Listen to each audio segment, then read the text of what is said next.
C'est une situation sanitaire qui retient aujourd'hui toute l'attention des autorités et des observateurs internationaux.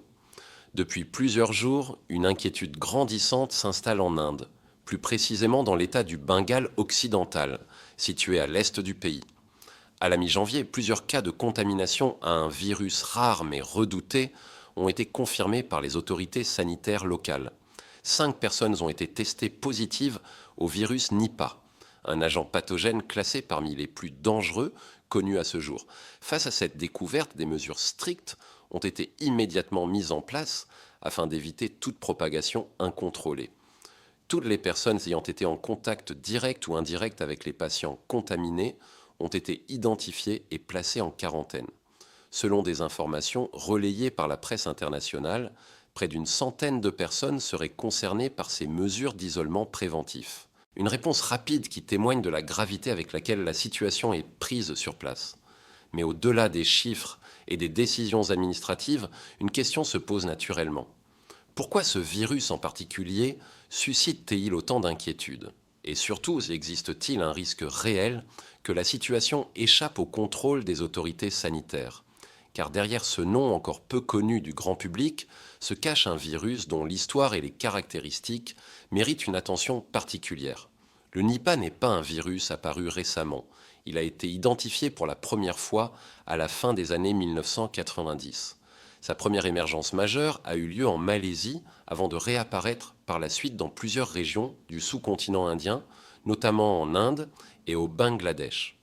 Depuis le début des années 2000, des foyers sporadiques sont régulièrement observés dans ces zones. À chaque fois, le même scénario se répète. Un nombre limité de cas, souvent localisés, mais une réaction immédiate des autorités en raison du potentiel de danger élevé. Le virus Nipah appartient à la catégorie des agents pathogènes dits de classe 4. Cela signifie qu'il est considéré comme extrêmement dangereux pour l'être humain.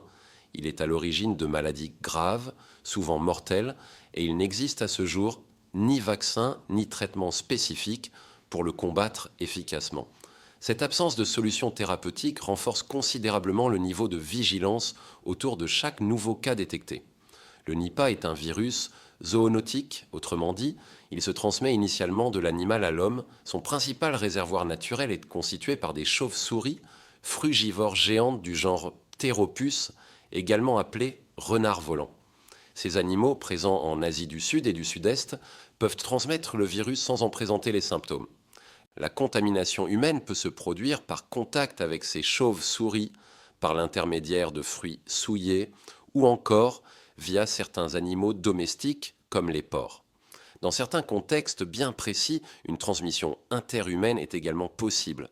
C'est précisément ce point qui explique les mises en quarantaine rapides observées lors de chaque apparition du virus. Dans le cas actuel en Inde, les personnes contaminées appartiennent toutes au milieu médical. Elles travaillaient dans le même établissement de santé et avaient été exposées à des patients infectés.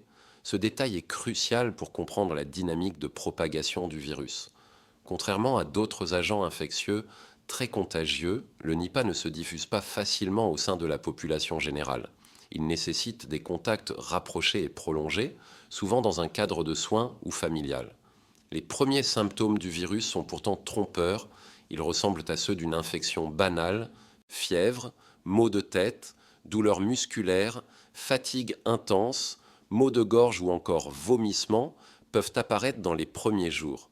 C'est cette banalité apparente qui rend le virus particulièrement redoutable, car en l'absence de diagnostic précoce, l'évolution peut être rapide et sévère.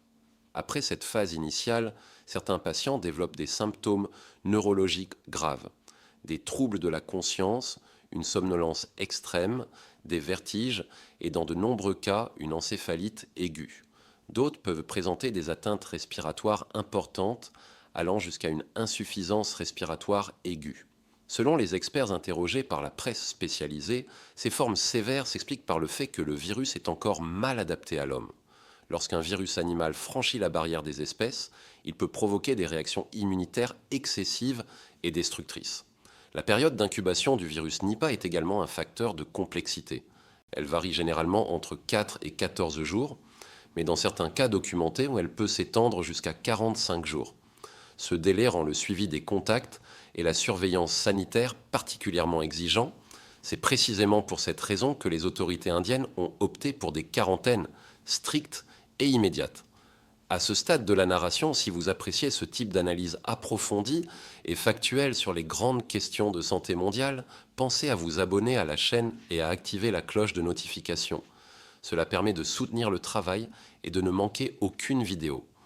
Revenons maintenant à la question qui préoccupe le plus l'opinion publique. Faut-il craindre une situation comparable à celle vécue lors de la pandémie de Covid? Les similitudes existent et sont souvent mises en avant. Mise en quarantaine, virus d'origine animale, absence de vaccin, surveillance internationale renforcée, autant d'éléments qui rappellent des souvenirs encore très présents dans les esprits. Pourtant, les experts s'accordent à dire que le risque de pandémie mondiale lié au virus Nipah reste à ce jour très faible. La principale différence réside dans le mode de transmission. Contrairement au Covid-19, le Nipah ne se transmet pas par voie aérienne de manière efficace. Il ne se propage pas par de simples postillons ou par l'air ambiant sur de longues distances. La contamination nécessite des contacts étroits et prolongés avec une personne infectée. Autre élément déterminant, les personnes atteintes du virus Nipah développent des symptômes visibles. Elles ne sont pas contagieuses à grande échelle lorsqu'elles sont asymptomatiques. Cela facilite grandement l'identification des cas et la mise en place de mesures ciblées. C'est pour cette raison que les foyers de Nipah observés jusqu'à présent ont toujours été localisés et rapidement contenus. Depuis sa première identification, le virus a provoqué des clusters limités ou des épidémies d'ampleur modérée. Jamais une diffusion massive à l'échelle mondiale n'a été observée. Les autorités sanitaires européennes rappellent d'ailleurs qu'aucun cas humain n'a jamais été recensé en Europe à ce jour.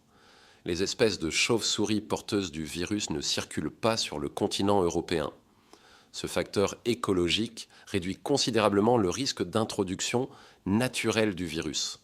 Comme le rappellent plusieurs experts, surveiller un virus ne signifie pas être en état d'alerte maximale. Il s'agit avant tout d'anticipation et de prévention. Le virus Nipah reste un sujet de préoccupation en raison de sa létalité élevée. Son taux de mortalité peut varier entre 40 et 75% selon les contextes. La qualité de la prise en charge médicale et la rapidité du diagnostic jouent un rôle déterminant dans l'issue des infections. C'est précisément pour éviter toute dérive que les autorités internationales suivent la situation de près. À titre préventif, certains pays asiatiques ont déjà renforcé leur surveillance aux frontières. La Thaïlande, par exemple, a annoncé un resserrement des contrôles sanitaires malgré l'absence de cas sur son territoire. À l'heure actuelle, tous les indicateurs montrent que l'épisode reste limité à un foyer localisé. Rien ne laisse penser que le virus Nipah puisse, dans l'état actuel des connaissances, déclencher une pandémie mondiale. Mais attention, cette situation nous ramène au Covid, quand tout le monde disait que ce n'était qu'une simple grippe. Donc la surveillance des maladies émergentes reste essentielle dans un monde interconnecté, et elle souligne l'importance d'une information rigoureuse, loin des rumeurs et des exagérations, car comprendre les risques réels est la meilleure façon d'y faire face sereinement. J'espère que je vous ai aidé à y voir plus clair. Merci et prenez soin de vous.